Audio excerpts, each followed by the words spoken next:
really do enjoy it. And I enjoy my association.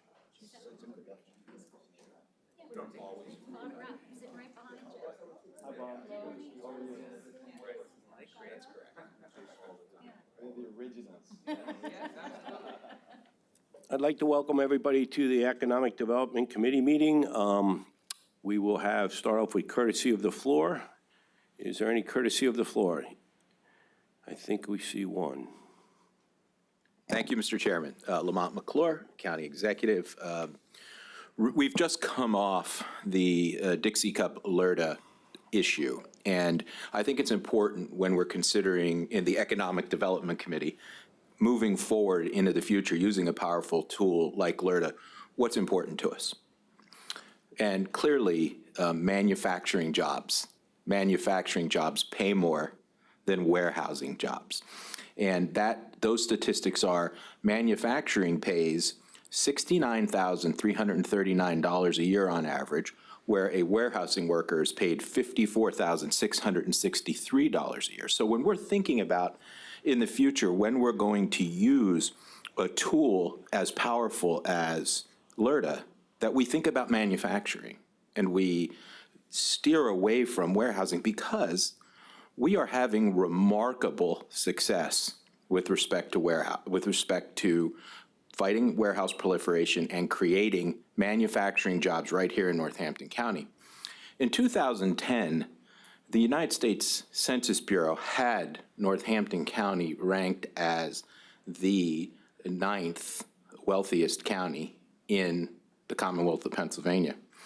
Recently, researchers from Axiom Alpha have indicated that we are the 5th wealthiest county in the Commonwealth of Pennsylvania.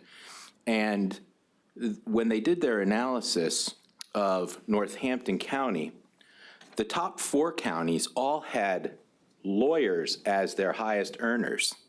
They all had lawyers, but the 5th county, Northampton County, had engineers who work in manufacturing as their highest earners. And this is incredibly important when you consider our record over the last 5 years. In the Valley in the last 5 years, 75 projects have been completed, and specifically completed in Northampton County alone, representing $1.6 billion in investment and creating and retaining nearly 9,000 jobs. So as we move forward, we have to think about what are the kinds of jobs we want our folks to be working in the future. Well, we want engineers working in manufacturing, and clearly, and because that is fueling our economic growth, and we want people to be able to earn higher wages than they can in the warehouses. Thank you very much for indulging me, Mr. Chairman. Thank you very much. It's good news to hear that our highest earners aren't lawyers. That's really amazing. That's great news. Okay, any other courtesy of the floor? Seeing none, we'll go into our presentations. Ms. Smith? I don't know how I'm going to top that one, Commissioner Lott, but good evening, everybody. Thank you for being with us this evening. I'm excited. We've got 3 new organizations that we work with who have yet to have an opportunity to present to council. So I'd like to start that off with. We have a presentation from Shiloh Baptist Church. Today we have with us Pastors Jason Vanderberg and Philip Davis. Kevin. Mr. Chairman, very nice to see you, and to all of the board members. We are grateful to be here to have a discussion about what we feel is very important work. My name is Philip Davis, senior pastor of the church, and I've been the senior pastor there since 2005. Shiloh is a church that has been on the south side since 1904. Of course, I haven't been there the whole time, but we continue to do work in the community. We enjoy a very healthy relationship with the County of Northampton in partnership, providing very important services to our community.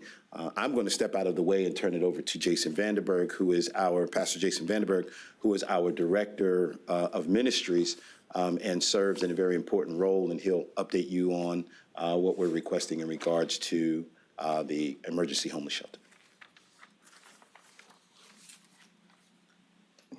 Thank you, Pastor, Mr. Chairman, and distinguished committee members. Thank you for this opportunity. As Pastor Phil has shared, we have been privileged and we believe blessed to serve in the Eastern community for a number of years.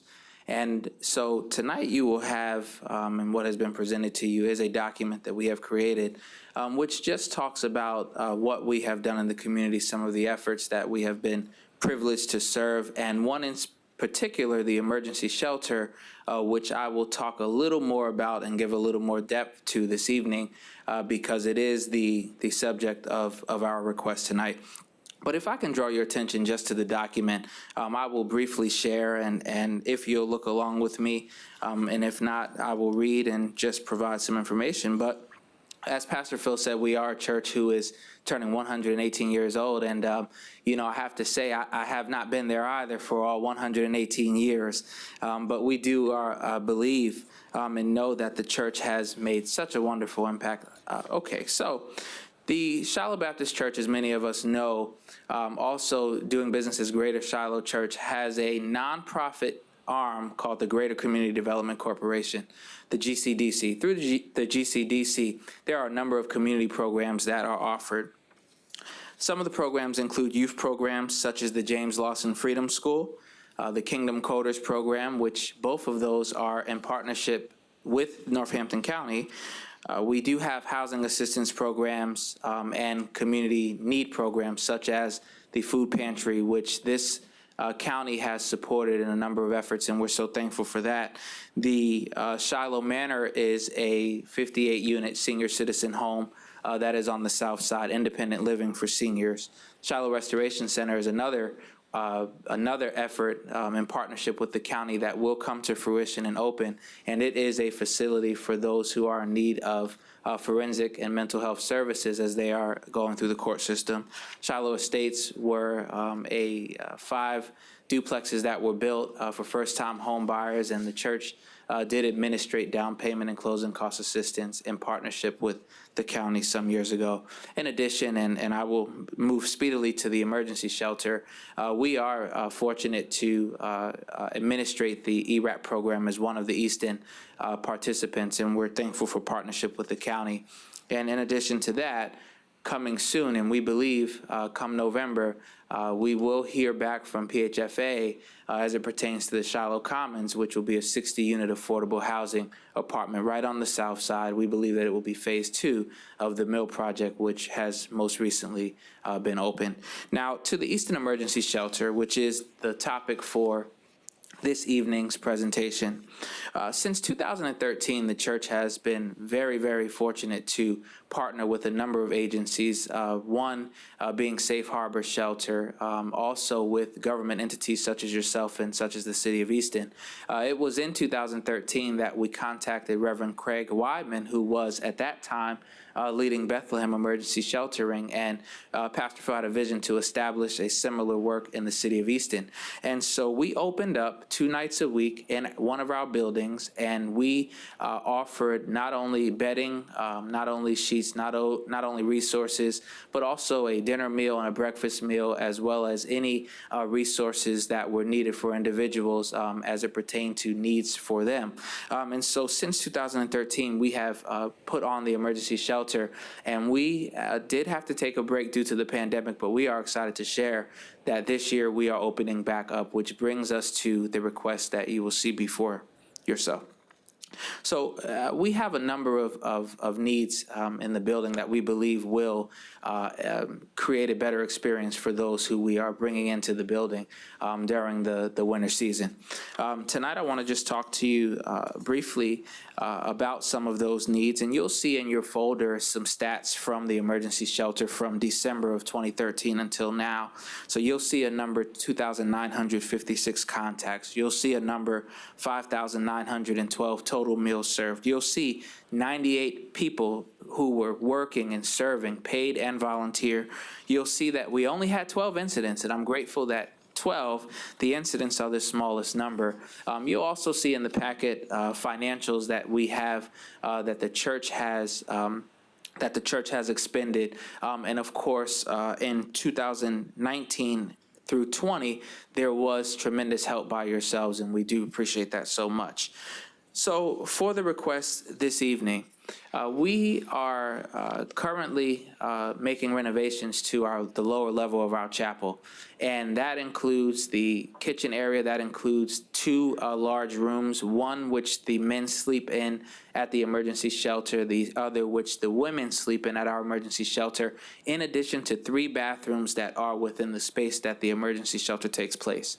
As we know and understand, the Grow Norco grant is a matching grant, and so you will see inside of the packet that has been presented to you that we have made a request for $11,000 to aid in this project. Of course, with it being a match grant, the church would match the other $11,000. You will see inside of the packet a breakdown of what is going to be happening within the space. There will be flooring that is added, of course, new toilets, new urinals in the male bathrooms, toilets in both, also new sinks, and we will also be factoring in contractor costs, some of that being in kind, which we are grateful for. But tonight we have just come to share just on behalf of the church and on behalf of all of those who we are privileged to serve, that we believe that this grant will help us to better the experience, to better the atmosphere and environment for those who we are fortunate to bring in, and to allow to have a warm place to stay during the coldest months of the winter. So I really want to say thank you so much to you all, again, to you, Mr. Chairman, and to all of you distinguished committee members. We thank you for your time, and we hope that we are able to make improvements and to do the work. Thank you. Thank you. Is there any questions for the presentation? Well, thank you, Pastor Phil, and thank you, Pastor. What you guys do, I mean, it's a great presentation, but what you do for our community is awesome, and can't thank you enough, and keep up the good work and good partnership. Thank you. Thank you very much.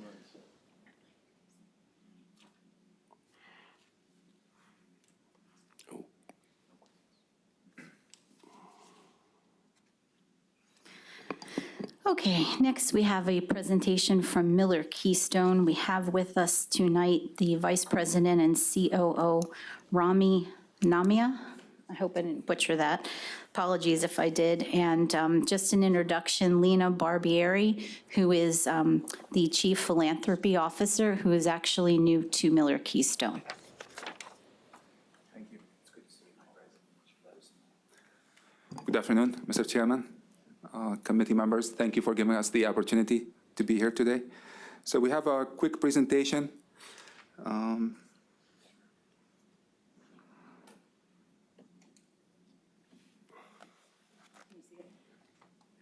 Yep, we're good? Okay, perfect.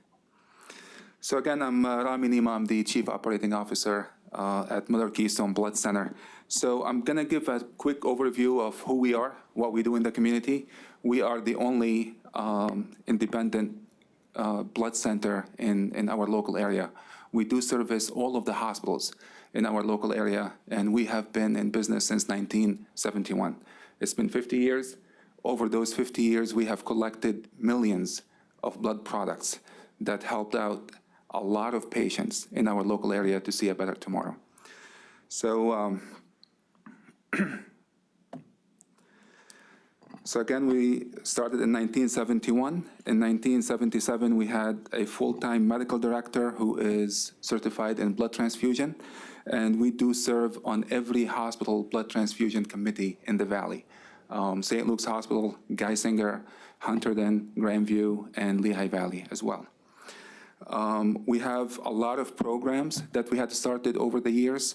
One of them is very unique. It is frozen rare products. So every time we find a unit that is considered to be rare, meaning a patient who might need a unit that we can only find it 1 in 5,000.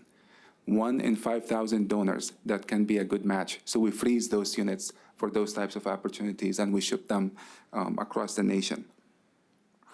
In 2000, we did merge with Keystone Blood Center that is in Reading, and that's when we became Miller Keystone Blood Center. and we've been operating under that name since 2003. This is our mission, quality policy, and core values. I'm not going to read them for everybody, but our job is to make sure we have quality products that is going to save lives at all of those hospitals that we do service. So why we do what we do? It's because of the fact that we have patients in our area. Those patients are cancer patients, premature babies, trauma, accident. They need blood every time they go to the hospitals. And our job and our commitment to our community is to have the blood and products when they need them. So 40% of the population is eligible to donate blood. However, only 5% do donate blood. And through the pandemic, actually, that number went down to 2%. Only 2% of those 40% donated blood during the pandemic. Every blood product gets tested. Every time a donor gives blood, we test all of those products every single time. And through that process, we have to use a lot of equipments. And those equipments have to be up to date for the FDA and AABB. And cancer patients, actually, the majority of cancer patients will need platelet transfusion throughout their chemotherapy journey. And one case at the hospital, one case could use actually 50 to 75 units of red cells at any given time. We at Miller Keystone, we do support 32 hospitals. And we need to see 450 donors every single day to be able to support the need of our hospitals and patients. And to do so, we have a fleet of coaches, mobiles, that we go to drives, we go to businesses, we go to churches to collect the blood, and we do have 7 collection sites. We have one in Bethlehem, and we have one in Easton, Reading, all over our service area. And just a side note, we are actually in the process of relocating our Easton site to a larger location. So hopefully that will help us to see more donors and serve the Northampton County and the city of Easton as well.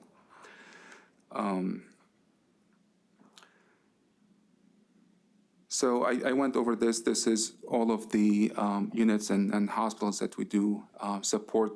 This slide is some of the programs that we have in place, actually, to be able to work with all of our hospitals and be able to collect blood. Thank the donor program. This program was established a few months ago. So this program is allowing the patient who receives blood, actually, to send a note to the donor who gave that unit. So it's very powerful. We have received more than 200 notes from those patients over the past few months. Those are just programs that we put in place that, again, I don't need to go through them, but this is what we do to attract donors. And for the ask, today we're asking for the tube sealers, and those are equipments that we do use in the manufacturing lab at the blood center. So we are pharmaceutical and biological institution. Pharmaceutical because blood is considered to be a medicine. It has to be prescribed for the patient, and we are biological because we are dealing with blood cells. So tube sealers are used in the manufacturing process when we collect the blood and we break it down into components to make those products ready for the hospital and patients. So I'm going to stop at this point. Thank you so much for the opportunity. If you have, Thank you. Sure. Is there any questions from committee? I have a question. Ms. Zirinsky is on the phone, and go ahead, Tara, and then we'll hit. I am, but if there's somebody who has a question, I'm walking in, so I could ask my question when I get up to the thing if somebody else has one. Okay, we'll go with that. We'll go that route then, Tara. We're going to start with John. John? Thank you very much. Just a couple questions. Sure. How many people work for you? We have 225. That's a lot. Then the other question I had is, on the slide, you mentioned that only 40% of the population was eligible. Why is that? It's because of the age, and so we have to follow the AABB. AABB is the American Association of Blood Bank, and the FDA as well. So to be eligible to donate, you have to be over 16, and you have to weigh more than 110 pounds. And then we go through a lot of questionnaires. So for example, if you had a tattoo in the past 3 months, you will not be able to donate. So, sorry. We were talking about it before, so that's why only 40%, we believe only 40% are eligible to donate, but only 5% of those 40% actually do donate. Thank you. Sure, thank you. Any other questions? Tara, you almost here yet?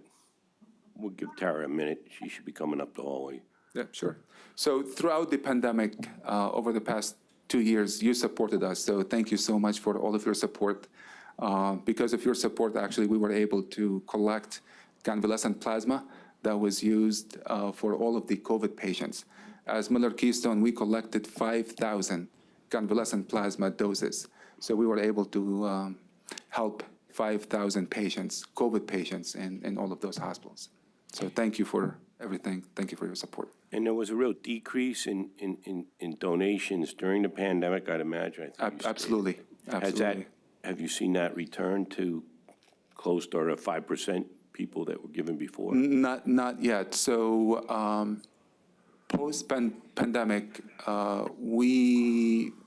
believe the decrease was about 12% overall. I think at this point, we were able to recover probably 3% of those 12%. So we're still about probably 9% or 8% behind where we used to be pre-pandemic.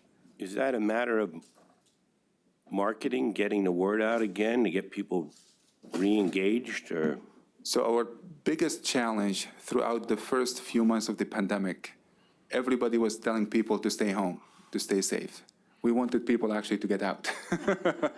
So that was our biggest challenge from a marketing point of view. So to your point, it is marketing, and people are still afraid to go out and be around people, and because this actually has to be in person, so they have to walk into a facility. So that's our biggest challenge. Thank you. At this point, Yes, sure. Zirinsky. Tara. Thank you, and I apologize. I was listening in my car as I was driving in, and so I did hear that Mr. Cusick did ask a similar question to what I'm going to ask. There's 40% of the population who can donate, 60% who can't. You answered some reasons why somebody can't. But one of my constituents emailed me, and in his email, he says, and I'm just going to read it to you. Yeah, sure. I'm a male who has regularly donated blood 6 times per year for numerous years.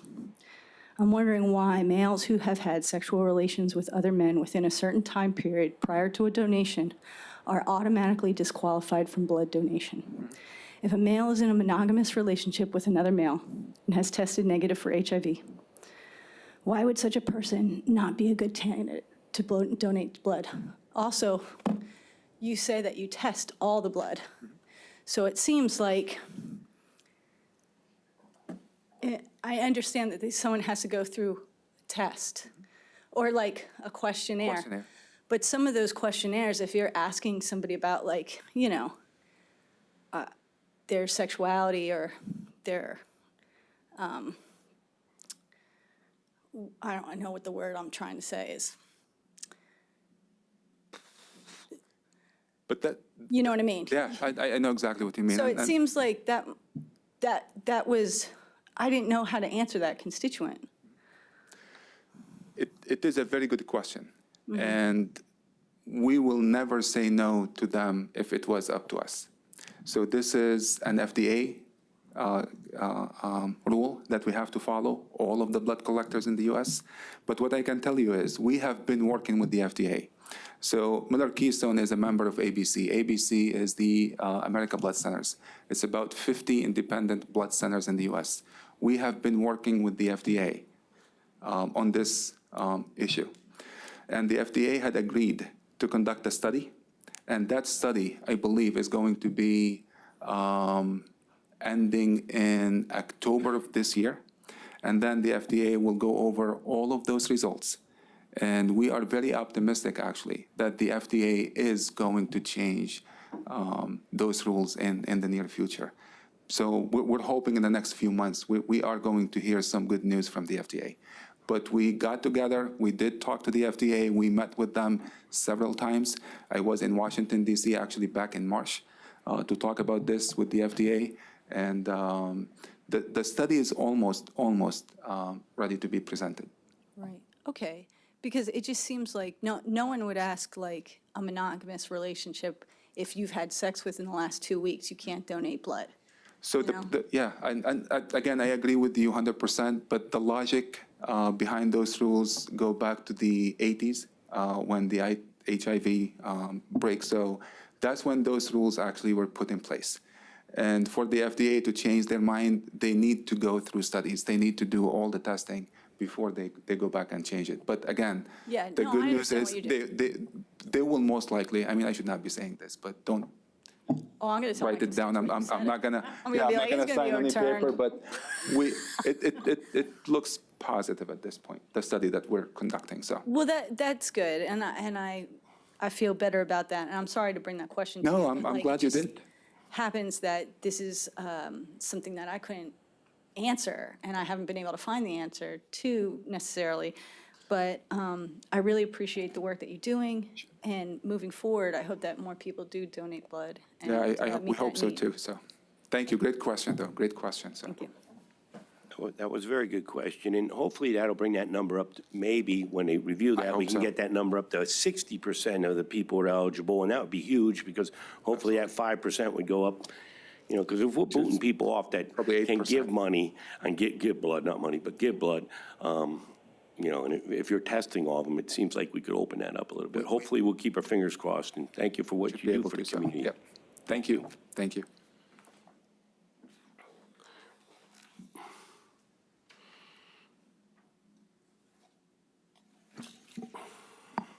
Okay, we have one more for you this evening. Last but not least, by any means, we have Mr. Bob Rapp, who is the Executive Director of Bethlehem Emergency Shelter. Thank you. Chairman Lott, committee members, thank you for allowing me to be here and present and share a little bit about what we do at Bethlehem Emergency Shelter. I'm going to assume that all of you know a little bit about us, but we got to go back to 2009 when the shelter started as a rotating church model. Actually, Deacon Liz Miller, some of you know her at Trinity Episcopal Church, saw to it that no one was going to freeze in the city of Bethlehem on her watch. And so that's where they started, in one church, and then going out and sharing with many other churches for years to come. That ended up with 13 churches serving up till about 6 years ago, when it was decided at BES that we weren't really doing enough for our folks who were on the street. Allowing them to come in and keeping them safe, warm, and feeding them meals was great, and we were saving people's lives, and yet, in some respects, we were enabling them to stay in their homelessness. And so we decided a single site location would be better to serve our growing population. And so we found Christ Church UCC in the center of Bethlehem that was willing to offer up their facility to house our street neighbors during the coldest months of the winter. So now we jump ahead about 5 years. I think we're going on our 6th year at Christ Church, under an extension to a contract for that church has agreed to sell their facility, and yet we hold our breath that it doesn't go to market until we find a place to be. Of course, we were found as a faith-based nonprofit organization. We've been incorporated since 2012. And prior to COVID, we would bunk folks fairly close proximity. One of the blessings of COVID and the blessings from the church was we were allowed to expand our footprint within their facility. We took our bunks out and put single beds in, and we spread folks out in separate rooms, and it led to a lot nicer facility for our street neighbors, and it also led to a more peaceful shelter. And that experience has brought us kind of to today. But I want to read you some stats from last year. The total bed nights last year were 7,518 nights. That served 234 individuals, 154 who were men, 80 who were women. One thing we've learned with our population is our men and women ratio is about the same. It's about 50-50. And yet we notice that a lot of them don't come to shelter. And a lot of that has to do with fearfulness. And the other part of that is, a shame to say, but here in the Valley, women have alternate ways of getting a place to stay that aren't very kind to them. We served last year over 5,000 hot meals, and that was done with over 1,500 volunteers, 5,281 volunteer hours. And so we are blessed within our community that a lot of folks come to serve those who are in need. Some of those figures last year, our night count was up over 64%. And that number, from what we've seen in some of our other programs, continues to grow. The individuals, or number of individuals that came in to shelter last year was 34% higher than the previous year. And so we see quite a number of folks who come from out of town, but we still remain with the majority of our folks from Lehigh and Northampton counties.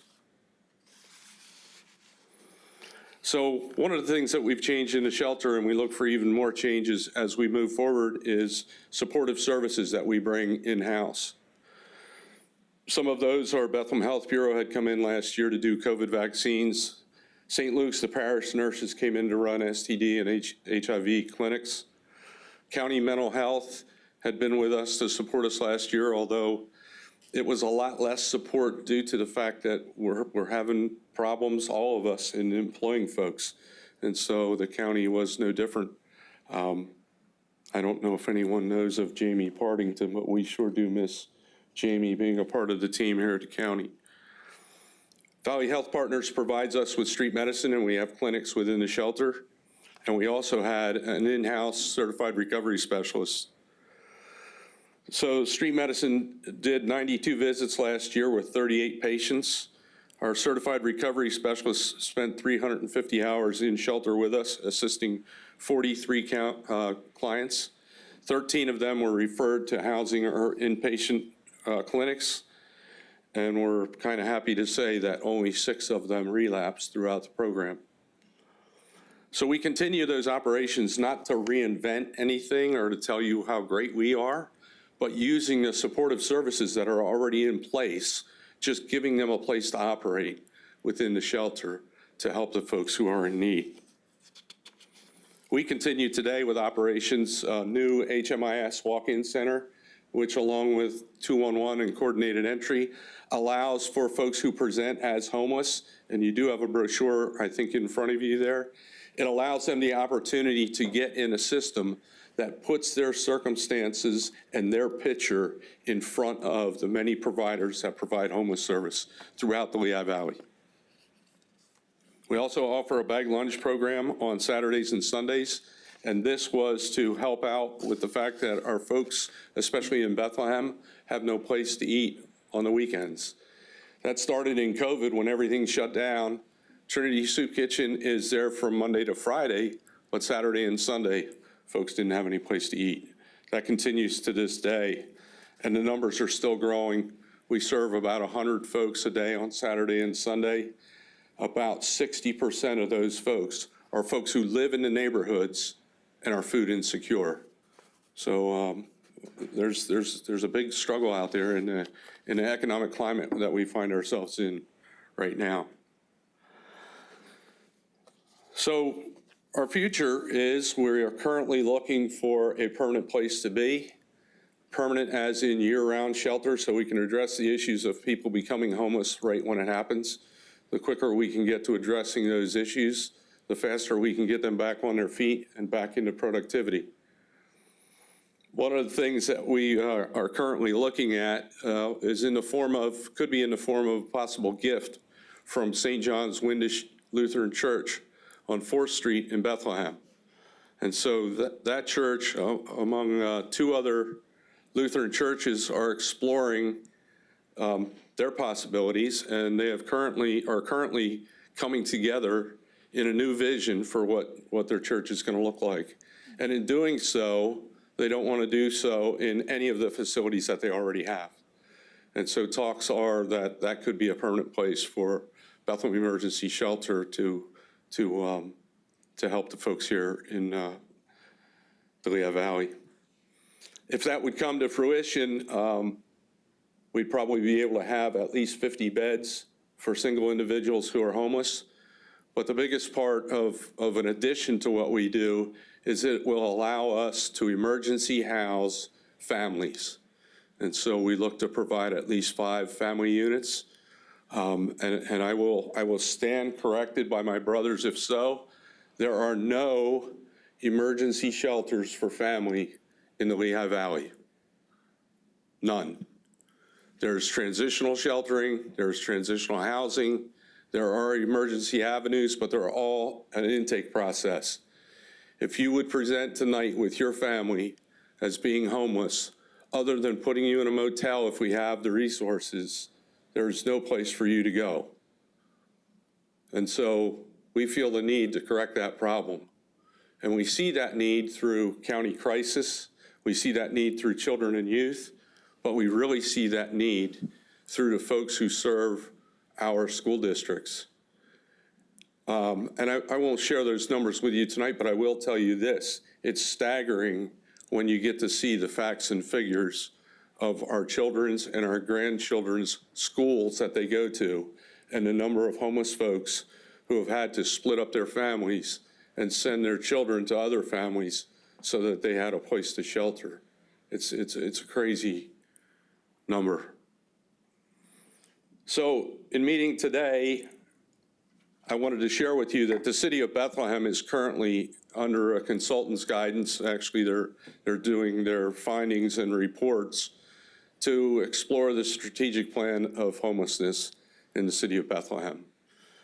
That report's supposed to come out the end of this year to lead to a place where Bethlehem City can utilize some of their American Rescue Fund dollars to try to put this permanent location to rest.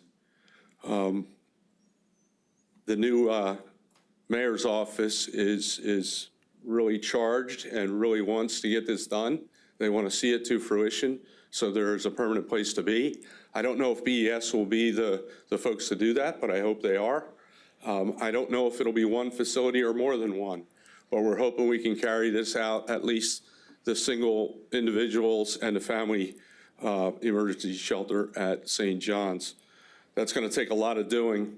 So we started working with Susan Wild's office, and we have meetings with Lisa Boscola and some of the other folks in the area to try to secure funds.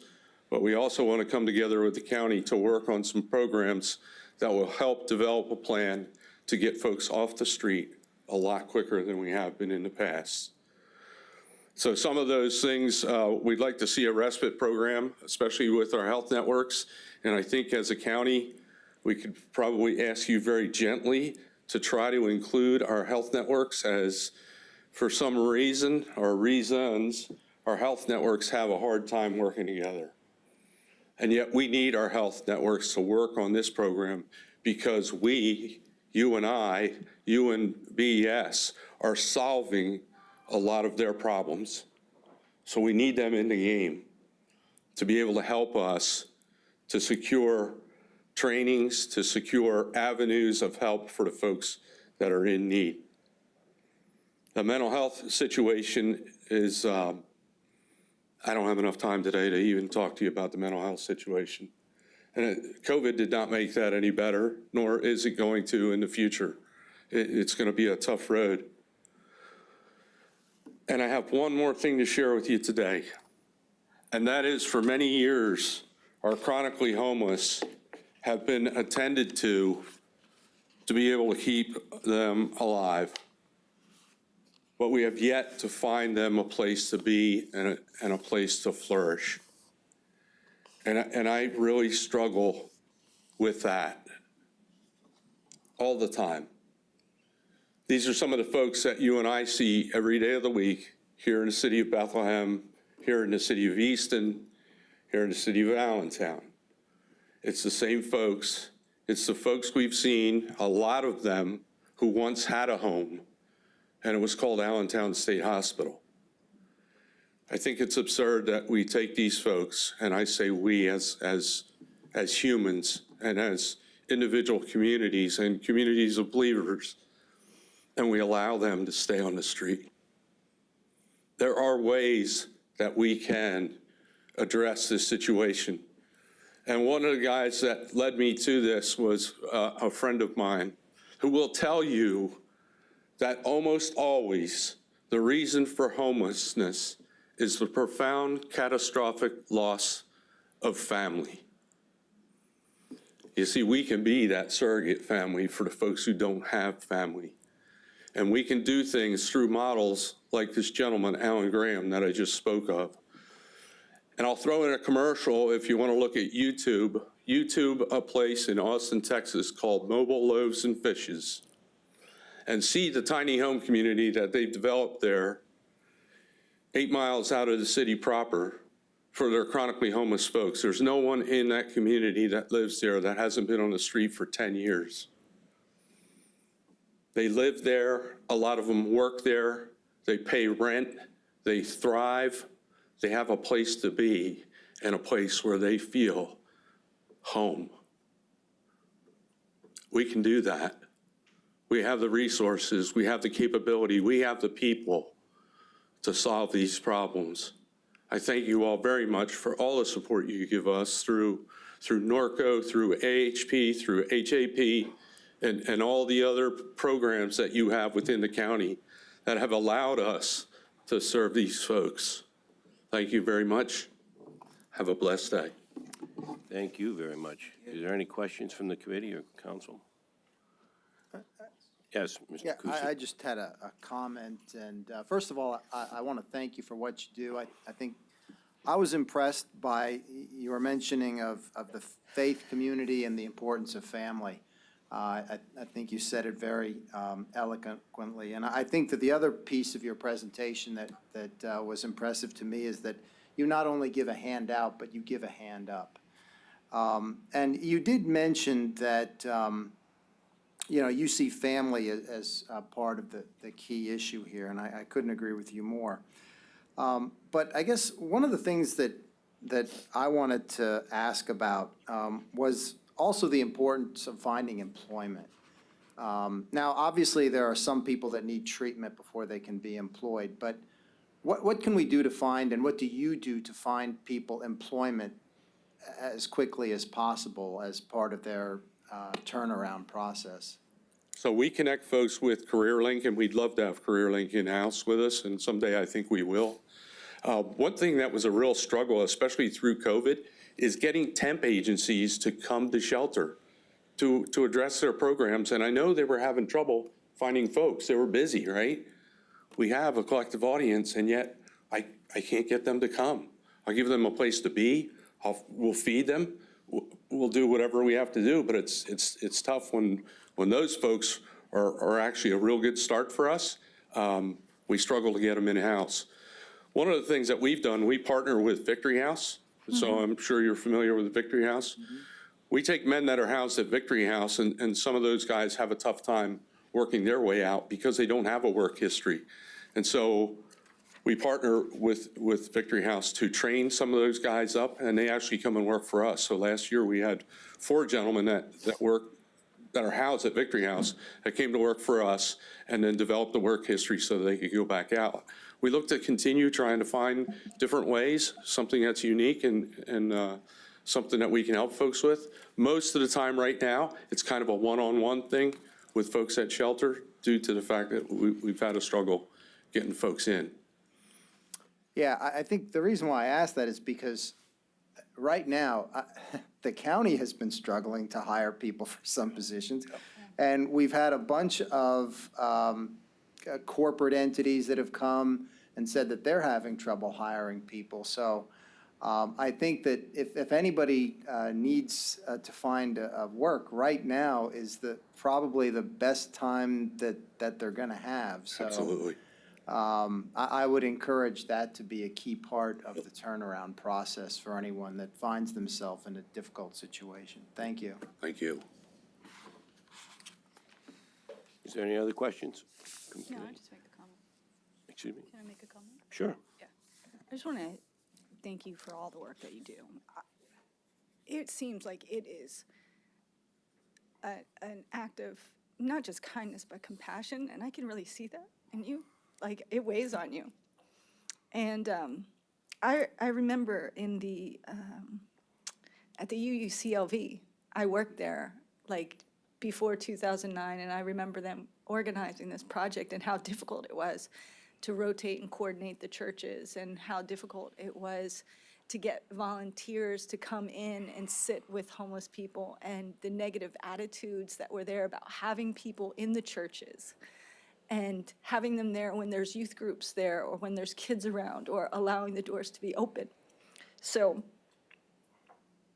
I really understand what an uphill battle this was just to get this far. And I'm really proud that, everybody knows I'm Windish. The Windish people coming through again.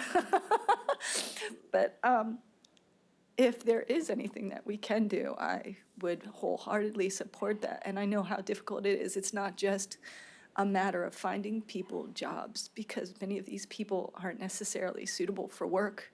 They're people who are going to need care for much of their lives, and especially because they've been tossed out of, the state houses and tossed out from their families who no longer want to care for them because their suffering is so great. And it is really an act of compassion that you've dedicated your life to this, so thank you. Thank you. Thank you. And to add to that, I was sitting here listening to presentations today, and I'm thinking, one of the greatest things about this job, or the greatest thing about this job, about being elected this position, is the amazing citizens and the amazing groups that I get educated from. There's so much information and so much amazing people out there that do so much for our community. And so often, all we hear about is the negative out there. And it's so refreshing to sit here and see amazing people doing amazing work out there. So, we say thank you, we mean it, but I don't know how you say it right. I don't know how you say thank you to people that work so hard in the community, other than to say thank you, which doesn't do justice. But, and another thought, we started this economic development committee out with this a statement. We are the fourth wealthiest county in the state. And then to be followed up, and you're listening to all the great things with manufacturing, but we have to make sure we lift all the boats up. We make sure we don't get, we focus on everybody in our community. And so you guys are doing that, and we truly appreciate it. So thank you. And one last thing for the committee, I think there's only one resolution that needs to be moved out of this committee. It was from the Shiloh Church, Baptist Church. There was a resolution for that. So if there be any members that would move it forward. Motion to recommend approval. Thank you very much. And if Tina doesn't have anything else, then I will adjourn the meeting unless anybody has something else. No. Meeting is adjourned. Thank you very much.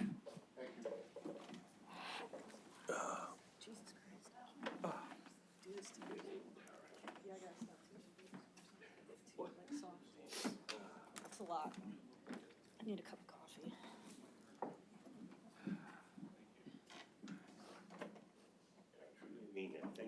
Thank you so much for allowing us. Thank you so much, sir. Thank you. Thank you. It was nice to meet you again. Thank you so much. Thank you. And we'll make sure we add you. Please, thank you so much. Kevin, thank you so much. You almost had me crying.